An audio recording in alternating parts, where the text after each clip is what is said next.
Qui est Mohammed, paix soit sur lui? Il est humain, pas un demi-dieu, ni un fils de Dieu. Il a lui-même dit qu'il était humain. Je suis un humain comme vous. Rapporté par Al-Bukhari 401 et Muslim 573. Et comme Dieu lui a ordonné, il a informé les gens de cela. Dit: قل إنما أنا بشر مثلكم يوحى إلي أنما إلهكم إله واحد فمن كان يرجو لقاء ربه فليعمل عملا صالحا ولا يشرك بعبادة ربه أحدا. Mais il est l'être humain le plus influent de l'histoire de l'humanité. Nous avons reçu une documentation complète de sa vie. Aucune documentation de la vie d'une autre personne dans l'histoire approche de la sienne en termes d'exactitude et d'exhaustivité. Si quelqu'un veut attaquer 1,7 milliard d'êtres humains, il l'attaque en premier. Et si un musulman veut inviter les gens à l'islam, il commence par raconter l'histoire de sa vie.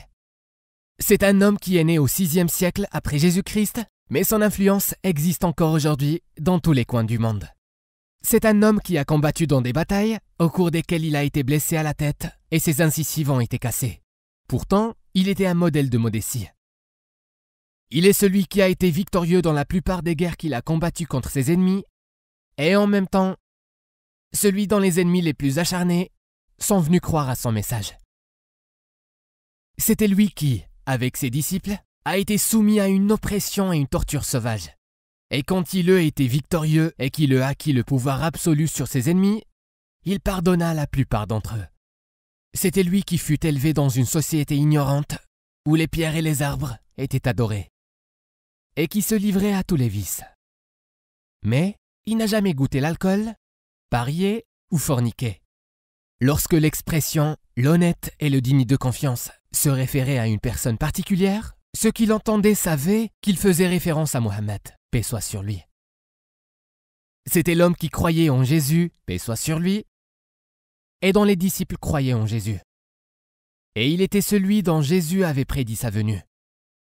Il a fait de la justice une réalité dans la société humaine, déclarant qu'aucun arabe n'avait de privilège sur un non-arabe, ou aucun blanc ne pouvait revendiquer un privilège sur un noir, sauf en étant craintif de Dieu et par leurs bonnes actions. Il s'est plié le genou pour que sa femme marche dessus pour monter son chameau. Et cela à une époque où les femmes étaient traitées comme des esclaves.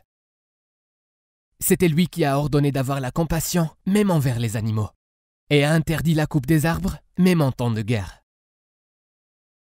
Il n'est donc aucune surprise qu'il ait été décrit comme une miséricorde pour tous les mondes.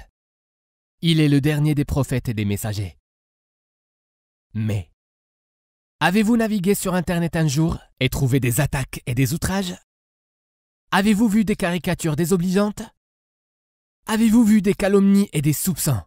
Des accusations sans aucun fondement? Cela n'est pas étrange. Depuis le jour où Mohammed, paix soit sur lui, a été envoyé au monde, sa tribu Quraysh a placé des hommes aux portes de la Mecque avec une seule mission: de diffuser de la fausse propagande contre Mohammed, paix soit sur lui, à chaque visiteur de la ville. Ils ont même envoyé des hommes aux tribus voisines pour les avertir du danger de Mohammed, paix soit sur lui. Ces mercenaires à gages vivent encore entre nous. Vous les voyez sur les chaînes de télévision, les sites web et les plateformes de médias sociaux. Vous pouvez ou bien donner à votre esprit de vacances permanentes et laisser ces personnes façonner votre conscience de la manière qui leur plaît, ou bien prendre la décision d'écouter Mohammed, paix soit sur lui, pour que vous puissiez apprendre la vérité à propos de lui par vous-même. C'est une décision que vous seul pouvez prendre.